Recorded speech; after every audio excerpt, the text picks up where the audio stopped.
Welcome to Beyond the Resume. I'm Yohanan Shamailov.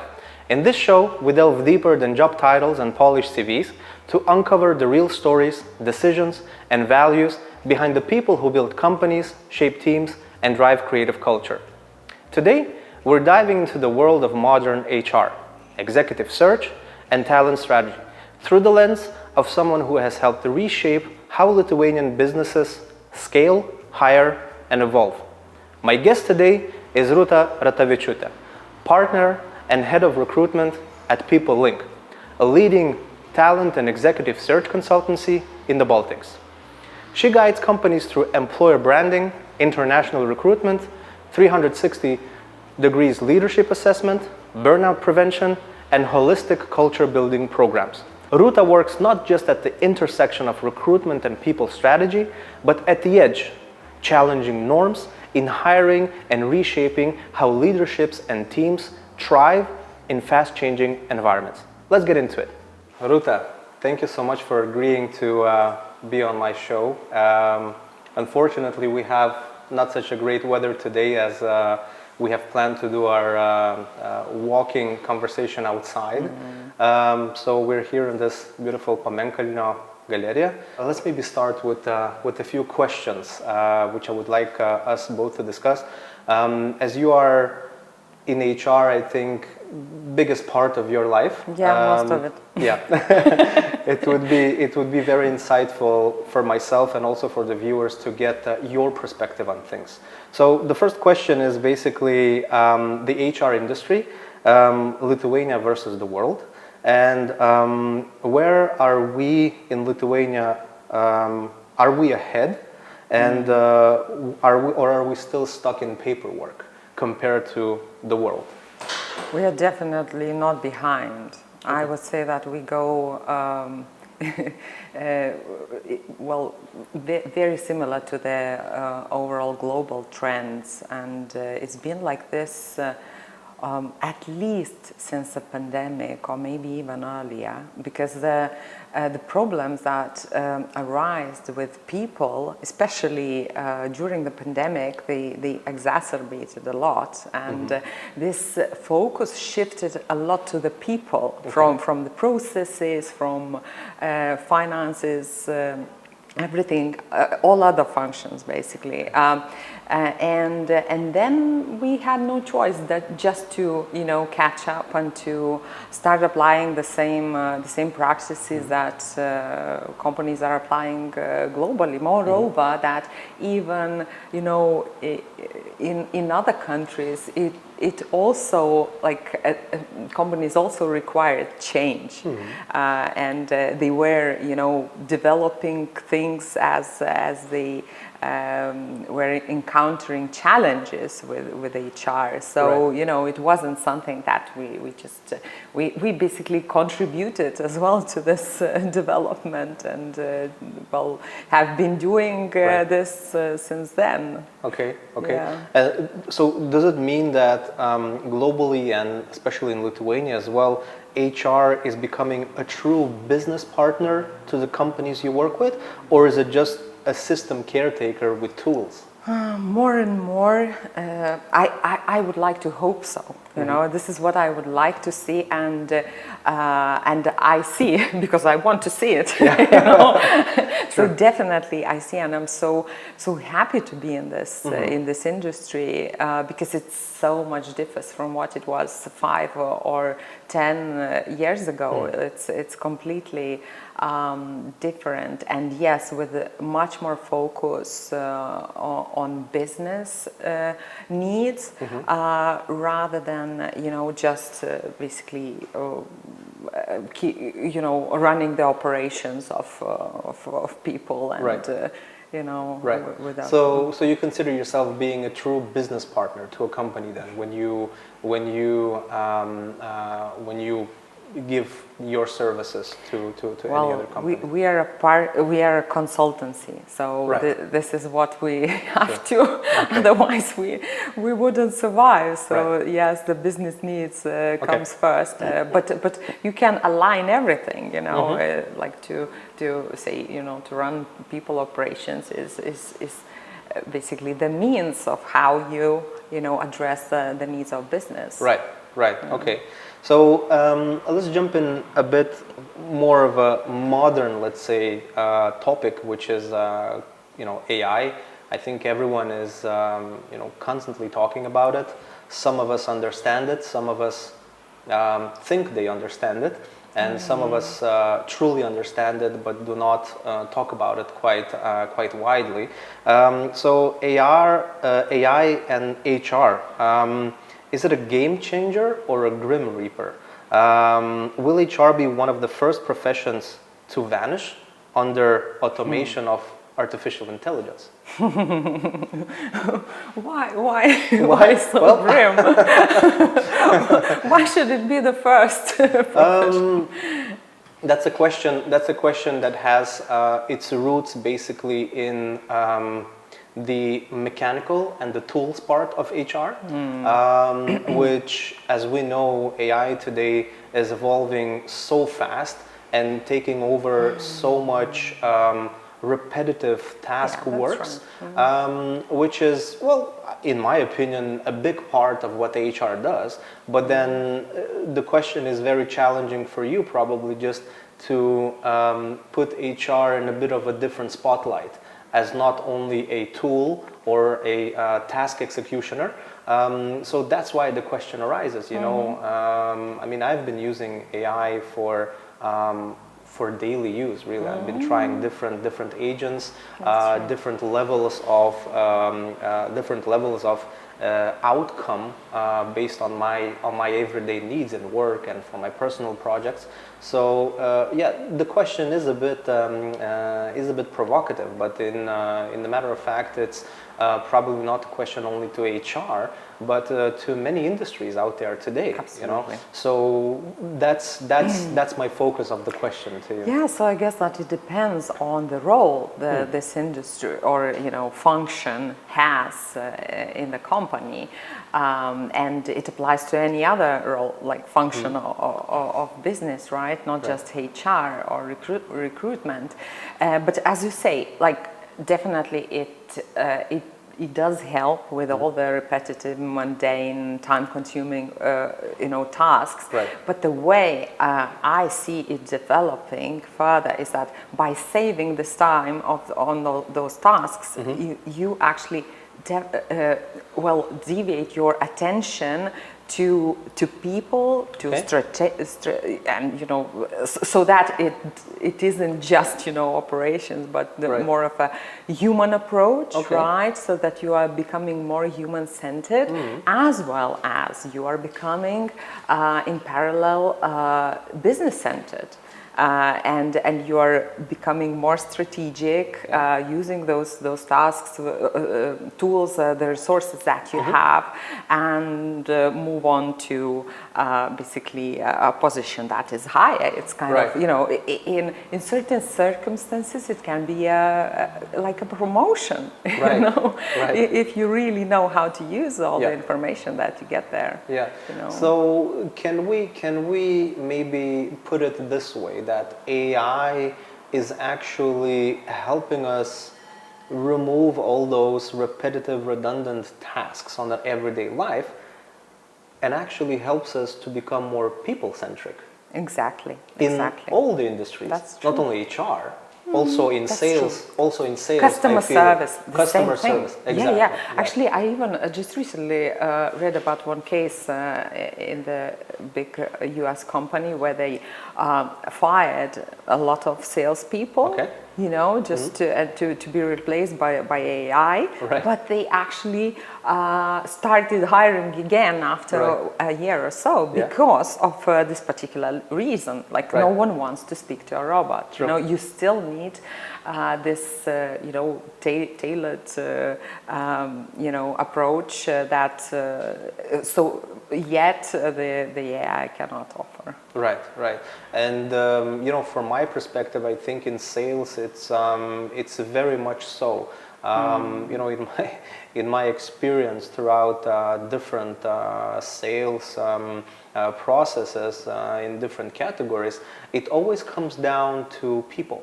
It always comes down to your capability of being very emotionally intelligent, to have a certain empathy, and to sell yourself first of all to the person you're talking to, especially when we're talking about bigger business deals and quite complicated business business sales.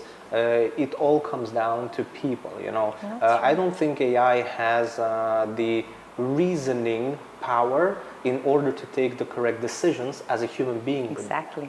And maybe someday it will come to this, but still, you know, one of the main characteristics of human beings is the social aspect of life, and we will be just robots if we won't have those social desires. You know, That's right. I totally agree. And another thing that you mentioned, right, decision making. Right. It's also like you have to have critical thinking. True. You know, and even though, you know, that like you might think that AI is capable of analyzing big amounts of data, right. but ultimately you still need to double check because it hallucinates a lot. So, you know, I would say that now in general, working with AI, like your every role becomes even more challenging because you really well, it's normal when you have it, you know, use it on a daily basis. Sometimes you get lazy a bit, right? And you might rely on the information that you know you get generated by AI too much, and then, you know, it might be a problem. So yes, that's true. When we become too much dependent on AI, is a bit putting us in, as you said, in a lazy mode, and too dependent on the information that we receive from those prompts. You know, there's something very interesting now, which is already a few months. It's those AI agents. You know, I don't know if you've used one before, but I have, and it's quite daunting, to be honest, because there is a huge security question here, because if you let an AI agent, let's say, do some financial activities or purchasing activities on your behalf, how can you make sure that your credentials are only used by him and not, you know, further done? So yeah, but you know, AI is always a topic I would like to discuss with my guests, because myself, I'm very interested in it. I read and learn about it quite a lot. So I try to understand, you know, where this is going in terms of our life and our society, you know, and ultimately how our kids will function in the future, you know. So yeah, absolutely. No, but actually, what is quite interesting about, in particular, for example, if we take recruitment.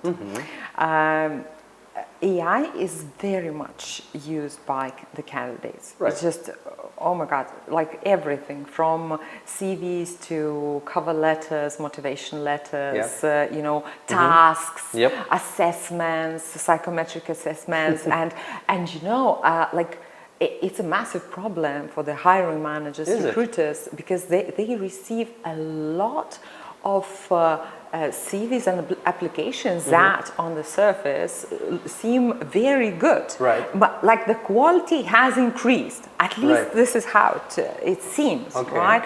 And so in order, moreover, like in general, there is quite a massive interest in changing jobs, which is quite, again, quite a big trend. So there are numbers of applications are really high, like never before. So hiring managers have to deal with lots of amount of data and to figure out, you know, what is true. So the way they go around it, and which is quite counterintuitive, because like, okay, they use AI, maybe I should use AI, but it's actually not really helpful yet. First of all, it's not allowed. The regulation, at least in the EU, doesn't allow, definitely. I'm not sure about US, to be honest. I don't remember now. Of course, definitely it will change by time, but So the only way is to actually to go back to pre-COVID times when we used to have face-to-face interviews. We would invite, the candidates to take the psychometric test in the office, where you can control their environment, that they are not using calculators, phones, or any other help. And this is the only way you can make sure that they are real. Because you still want to hire a real person, first of all. You definitely want them to use AI ultimately, but before that you have to assess their skills. Right, so that's a very, very interesting way of putting it, because what you're basically doing is getting back to square one. Exactly. To what HR used to be years ago, where you want to have a face-to-face just to fact check, basically, and anything people put now on their CV is very easily done. It does not require any experienced brain power. It just requires very good prompting skills. Exactly. So, and prompting skills, and I guess a bit of artistic work to put something nice together. So yeah, that's a very interesting look on it. Good. So. The next topic I wanted to discuss is HR careers, and I have a certain vision on how I see it, and I would like you to maybe answer it from a HR internal perspective. So, can someone not from HR work in HR, and what are the requirements there, and vice versa? If someone has an excellent business career, would he be a good HR person? And in business, by business you mean? In sales, logistics, it doesn't matter what. Let's say someone has been a department manager for many years, and he has hired a lot of people throughout his career into different departments, into different countries and so on. Would he be a good HR person? Yeah, absolutely. Actually, well, it's more about skills that you applied in your work, rather than the name of your title.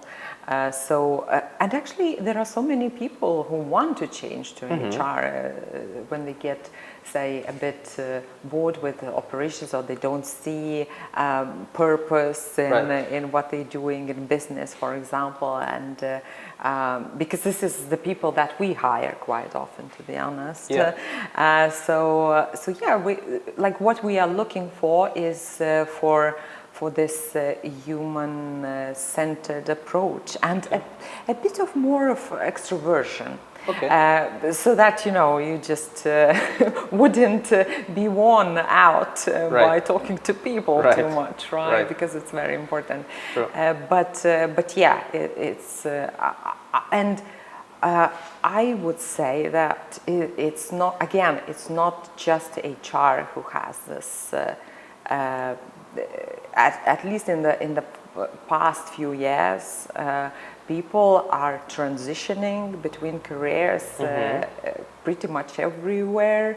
In all functions, and the only thing that really hinders this such change is that it's a drop in salary, obviously, and not all the people. It can seem quite romantic, that I just changed and I will do something that I've always dreamed of. Now my work will have purpose, but actually the people sometimes don't evaluate how much learning they will have to endure when changing. And that the learning curve is quite steep wherever you change. But yes, like it has been a trend for the past few years that companies are very much focusing on hiring by skills. Not by education or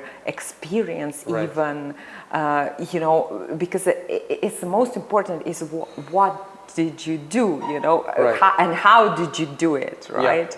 Yeah. Not necessarily what was your name or the title. Moreover, that all the functions, actually they also started to merge. Say, if we take employer branding, what is it? Is it HR or marketing? Yeah. And we can discuss for 3 hours, and we would. It's an open-ended conversation. Exactly. Yeah. Yeah. I see. So what you're saying is ultimately that skills over experience and education, right? Yeah, this is a very progressive approach. How would someone, a candidate, champion this with job ads he's applying for? Because well, my theory is like that, right? So you have an opportunity to create a resume, which is basically about your experience and education. You can put as many skills as you want, That's but right. nobody will actually believe you, Exactly. right? It's more about, okay, you have to prove me your skills, because education, I understand, I can fact check that. Experience, I can call your previous employer and ask if you really worked there. But your skills is something that is very difficult. So what would you recommend someone looking for changing their jobs to highlight their skills and to make sure that he gets through the door with the recruiting agency or the HR manager in a certain company? Actually, this is quite sad because it not so much depends on the candidate ability, to highlight those skills, but rather on the mindset of the hiring manager, and not all I said that it's quite a progressive thinking, and this is where companies should focus, and this is the future, to be honest, because we don't know what kind of job, even as an HR person, for example, right? I don't know what kind of job, my job, how it will look in 2 or 5 years. Right. It can be completely different, and it's the case with pretty much all the roles. We don't know what this disruption will bring us, right? True. Yes. Right. So talent density, this is something we discussed with you last time when we met. Is it a buzzword or is it a secret weapon? How do you see it? And I would like you maybe to give us a little intro of what talent density means, and what the positive and negative outcomes of this whole thing can be. Well, it's not such a well-known buzzword, but it is a big thing. As a trend, it is happening. Just the majority of companies wouldn't know that they are doing. Right. Okay. but yes, actually, it's quite.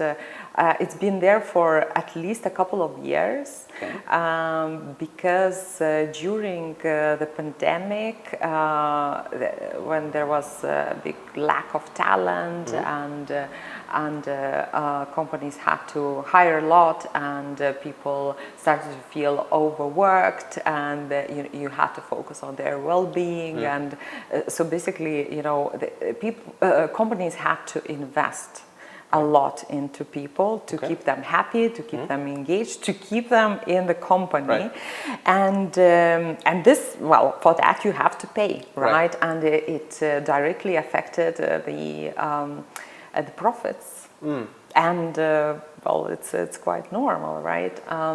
So for that reason, now that the growth is not as fast, obviously companies are trying to optimize, and that means that they don't want to fire people, but they want to make sure that the ones that they have are the top talent. Right. And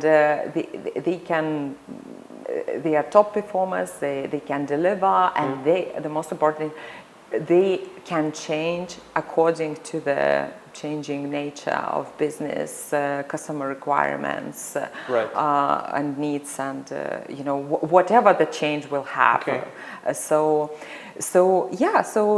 for that you really, like, everyone tries to keep the best ones, and actually, since the majority of our business is in recruitment, so we often see that how companies are fighting between themselves, when the candidate is getting counter offer after counter offer, and if they really manage to find a good talent, their current employer is motivated to keep the talent, so because everyone wants to have those dense talent at their company. If to put it in an example, how does someone with high talent density look like? I mean, not physically, but by his experience, by his education, and by his skills. Actually, education, I wouldn't say it's very relevant if you have experience. Okay, so let's switch to experience then. Work experience. And again, as we discussed earlier, it's more of what you've achieved while experiencing the experience at work, right? It's more about what you learned, what your results were, how you achieved those results, what kind of approach you applied, and stuff like that, and it's basically it's a way of thinking. This is the third one. So those three major skills that are necessary is analytical thinking or critical thinking, basically. It's which is extremely important. Then it's self-leadership, and then there's the people part, collaboration. So basically, if you are skilled in all three of those, and you basically you applied all of those, and you still develop in all of those, then you can basically most likely it will show in your performance. Okay, well, that's a very interesting way of describing it, because I think that those 3 points are naturally, without actually even thinking about it, things that you look in someone, especially in a leader. That's right. It's self-leadership, which is very, very natural, and collaboration is very, very hard to achieve, because people that are very high achievers, they have sometimes a very, very lacking sense of collaboration. Because more they think they're authoritarian, the best. Exactly. They think they're the best. They're very hands-on, but they rather do something themselves rather than delegating and trying to collaborate with people that would do that for it. So you're basically talking about a superhuman. And I think that your professional insight on this fully resonates with the way I think about it, really, to be honest, because for me as well, education is one thing, experience and big names on your resume do not really mean a lot, because when you put a big name on your resume in a company that has, let's say, over 1,000 employees, you're just one of them. If you're talking about the C-suite of that company, then it's something else. But if you're some middle manager in some kind of department, it doesn't really say a lot about you. It just say that you are lucky to go and work at this big company, because we have a lack of talent here in Lithuania as well, which ultimately comes to that. I fully agree with you on the skill part, and I think that ultimately the road that HR globally should take is to try and focus on skills as much as possible and try to put them on the spotlight as much as possible. I agree. Yeah, I personally very much look forward to it. So how that will end up. Well, actually, it requires also a lot of skill to assess those skills. Right. And yes, and we see that there's reluctance in managers, say hiring managers, they still feel safer when they rely on experience. Like, right. Oh, he or she they did a similar job, so most likely they will do more or less okay in the similar role, right? And here, when you have to assess the skills, then you need quite a lot of tools for that. So it's all the psychometric testing can be applied, the tasks, and it's not that easy to structure. As you know, it's just as you said, you call the previous manager, and you ask for references, and you're more or less okay to go. So it's a big shift in mindset overall. Okay. Just to finalize this topic, so is there an internal process or a kind of a habit with HR agencies to verify skills of candidates that are inbound to their database before actually processing them or after processing them, or is this something you do on the spot while actually vetting a candidate for a certain job opening? Well, I think it depends on the agency, right, and their resources. I believe, and not just believe, I know that definitely in certain markets where the influx of resumes are really high. Definitely, the companies use the AI tools to screen the candidates, which is not always accurate, maybe I guess, and still requires a human touch. But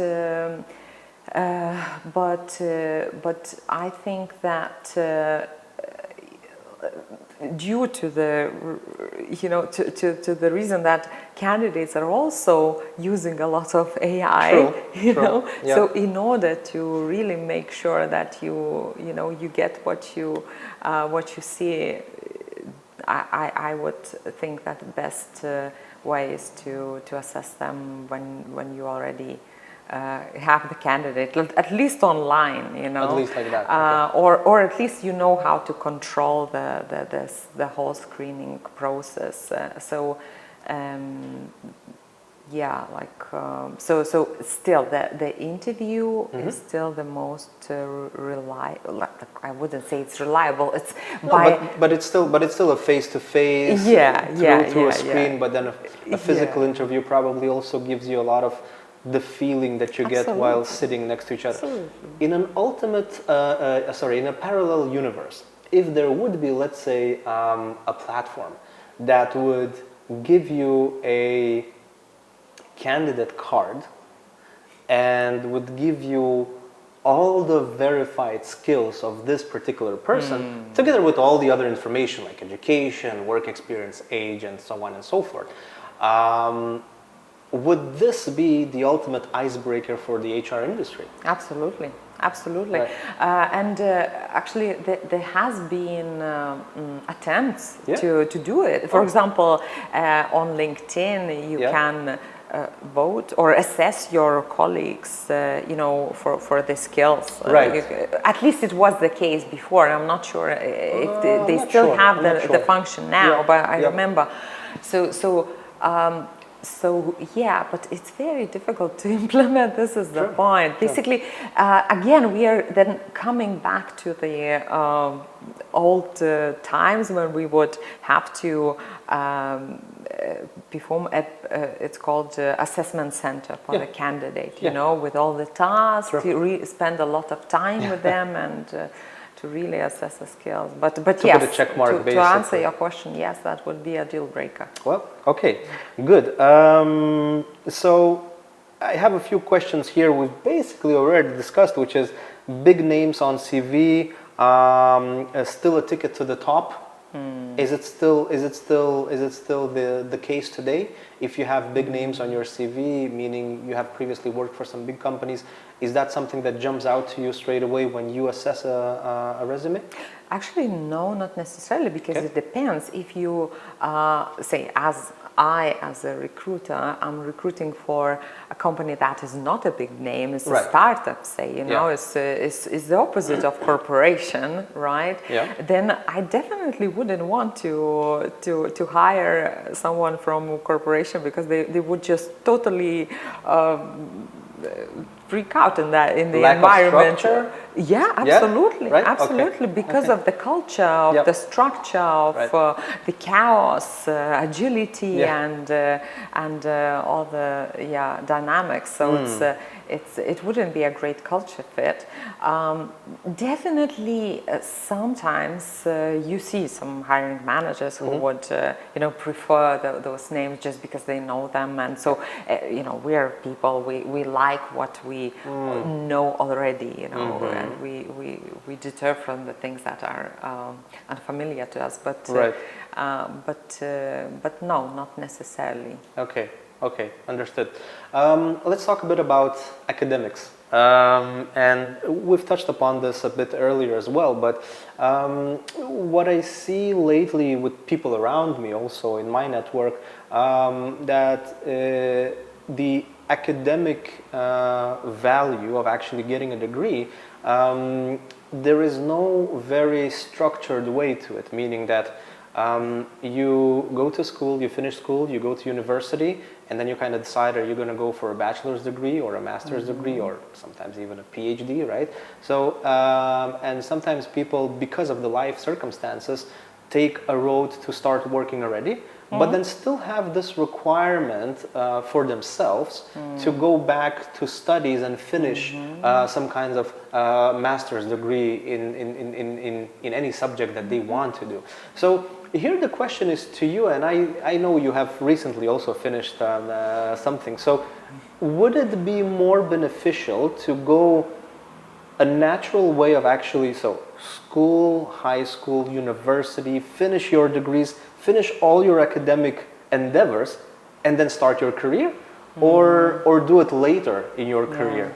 I think the later is better, especially in this in this world. Absolutely, Okay. because well, our understanding of what we want to do, it can so much differ in this short period of time. So my bachelor degree was in art research. Right. So, yeah, there you go. Back to basics, yeah. Yeah, exactly. Amazing. Wow. Yeah. I didn't know that. But then, after 2 years, I woke up. I was like, no. This is something that I like and admire. Okay. But then, when it comes to your career, so I want to do something different. And I would say that it's good to have. At least if you can afford, because some people they go straight to work and they study simultaneously, which is extremely great, because this is how they manage. This is how they get all those skills, as for example, as self-leadership, right? To organize your day in a way so that you achieve all your goals. So it's a very good good start of the career in general, and I'm talking about just going to work in a non-qualified job, wherever. But it's like, for example, I have quite a lot of colleagues who, as I said, we very often hire from whatever other functions, mainly from sales, customer support. So they would start their masters only after working up a couple of years with us, and they would then go to human resources and or somewhere related, so that it would complement the knowledge and experience. So basically, academic knowledge. After you already have some experience, is more valuable than academic knowledge before you even start your experience. Yeah, I mean, if to put it that way. Well, I think that most likely you will study something that you already know that you will apply, Right. just because of that. Otherwise, I think it's very difficult to rely just on one of them without the other. They really complement each other, because when you hire a person with education, you basically know that you have to teach the person Exactly. the work. He's just a blank page. Absolutely. And he knows that he's an A4 format. That's all. Exactly. It's all about what you want to put on it. Yeah. Moreover, that the academic research, it sometimes it lags behind a lot, right? Not sometimes, most of the time. Well, yeah, exactly. So, Right. so you need to retrain the person and their approach sometimes. Definitely. Interim management in Lithuania, is that something that has already arrived here? Is it something that is widely popular, or is it still a very, very niche thing for certain categories of companies who are doing it? Can you tell us a bit more about that? It's still a niche thing, anyways. But I don't have statistics, but I have the feeling that it's definitely growing. Okay. A lot, in particular functions like HR as well, and marketing, because this is these functions have very different disciplines, if I can, express myself like this, where you need a lot of expertise in certain areas, and very often neither a marketing manager or HR manager can do all of them. Right. So for that, of course, you can hire agency, which is outsource, right? You outsource, but I know the certain instances, even for, say, HR managers role or marketing managers or head, well, maybe not head, but still, managers role. They would hire as now it's called fractional manager. Right. Well, interim is quite simple to understand, but fractional just to make it sound cooler. Exactly. It's pretty much the fractional. same. Okay, cool. Yeah, it's when you want to optimize your resources, that you don't need a full-time manager, or you just need it for a certain, say, project, kicking off certain, strategy, and then someone else can step in, not as qualified to just fine-tune the whole system. So, it is increasing, and it's good. It gives a lot of flexibility to people. People enjoy it a lot. Because you tend to actually go from one project to another. I mean, one endeavor to another, which actually keeps people like myself as well. I'm very dynamic in this. I always need new things coming up, and that's a very good thing, because in Western European countries, the interim management is such on a high level that people really make their careers out of it, because a relative of mine runs actually an interim hiring company in Belgium, and he's been very, very successful in that, because that's what they're constantly doing, and they're not doing HR and marketing, they're actually doing finance. Finance and a very good example. Positions, and also C-level management, because the skills you are required to have in order to come into those positions are very similar when you look at it from a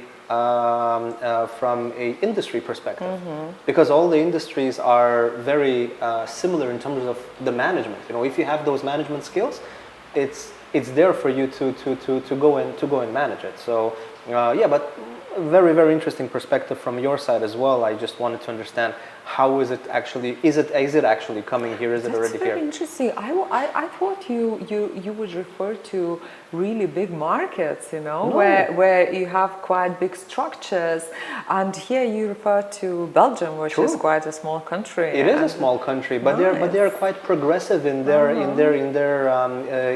outlook and in their management. So you know, a lot of companies, even small companies that start off, and even startups, use those interim services to actually help push them on the right track without actually being you know, fully invested in hiring someone to their team. You know, it's more like a consulting agency, but you are the agency yourself. So, and here talent density is probably what you're looking at when hiring someone. Absolutely. Because, you know, the ability to actually move from different cultures to different companies. Yeah, it's something that really caught my eye for already many years, but I try to understand, you know, how the Lithuanian market is actually accepting it. Of course, there are many cultural questions here that needs to be discussed, but that's already a topic for a different conversation. You see, HR is so wide that we can just sit for hours and hours talk about it here. Let's move a bit back to skills, because I think the main topic of today's conversation is actually skills. But then I want to challenge this by asking skills versus network. Let's try to dig that a bit more. So what wins today, skills versus network?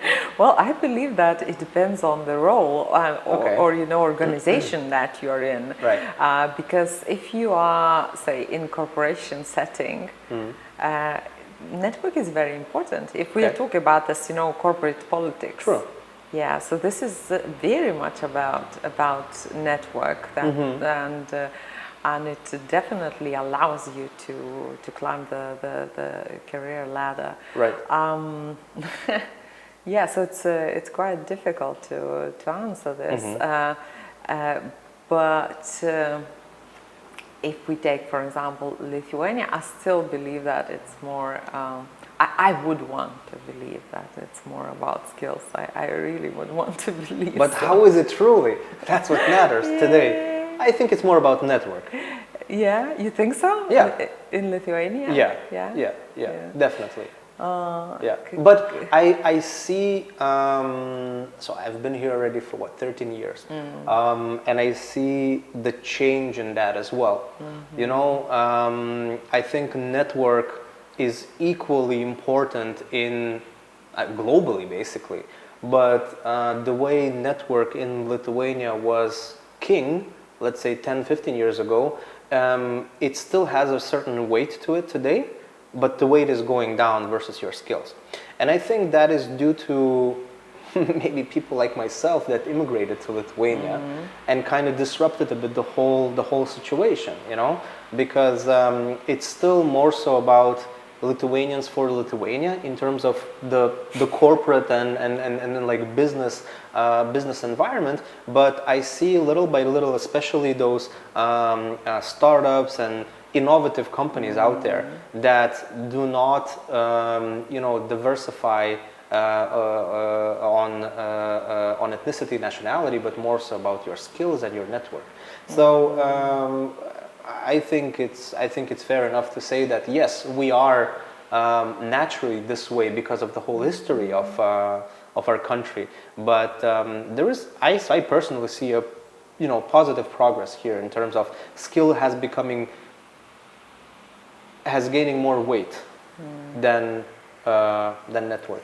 Well, the thing is that I see just a part of it, because when you know, the client come to us, they already most likely exhausted their network. Right. That's why they are there at our doorstep, you know. Sure. On the other hand, I totally see some parallels in overall consumption culture, if you like, that we do check reviews, right? When we choose a restaurant or Yeah. a cafe, or we ask for Yeah. for referrals from our friends, and I Sure. think it's just with when you have so much supply, if you have supply with people, that's that's great. Yeah. Then it's sometimes the trust is it's the most important, and Right.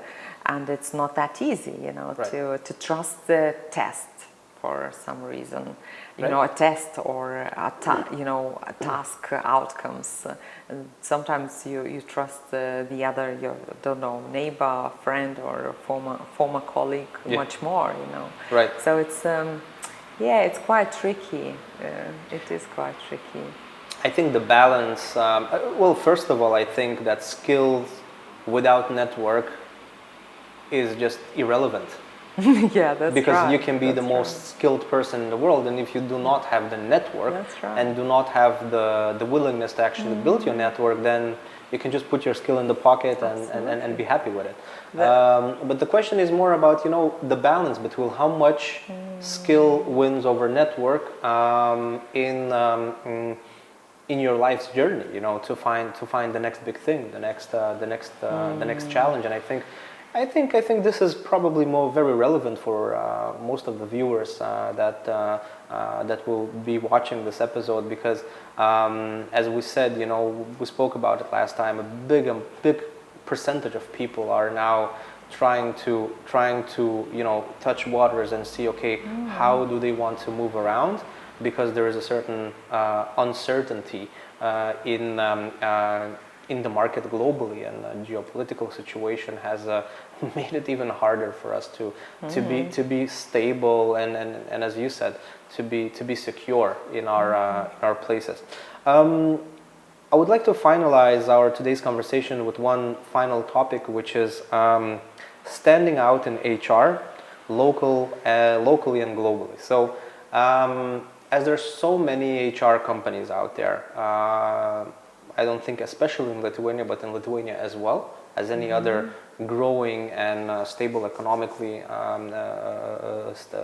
country.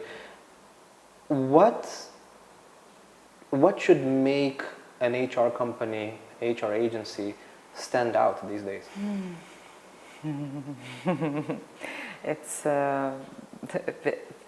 I guess that with any other business, it's how much value you can create to the business, right? And to be able to convince, first of all, that you have the skills, you have the understanding, and you know the outcomes, but you are also ready to manage the risks. And basically create this trust, right, with the stakeholders and decision makers, and then and deliver the value. Right. That ultimately still comes down to certain KPIs that are business centric. Right. Yeah. So what you're saying is very similar in any other business as well. Is actually the value that you create. It doesn't matter what you say about yourself and how much you put into, let's say, marketing, awareness, and branding, and so on. It's about people and companies will remember your agency because of the value you have brought to them. Absolutely. And where they are today, and not by how fancy your website looks like, right? So that's a very probably correct way to put it, and that's what I expected. So. Rūta, I think we've had a short conversation, because we can just speak about HR, and generally we can speak about many things. We have many topics to discuss, and we can take this and to make this hours long, but we want to make it concise and very very concentrated for our viewers.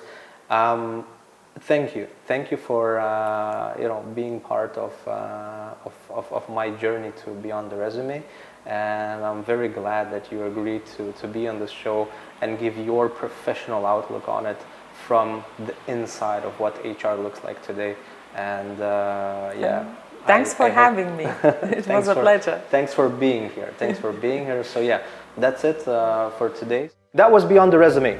Huge thanks to Rūta Ratavičiūtė for sharing her bold, practical perspective on leadership development, from coaching C-level executive to integrating well-being and employer branding into hiring strategies.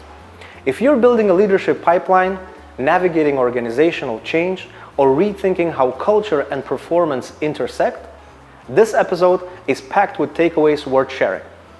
If it offered insight that challenged or resonated with you, pass it on to someone who's shaping teams today. Thanks for watching, and see you on the next episode.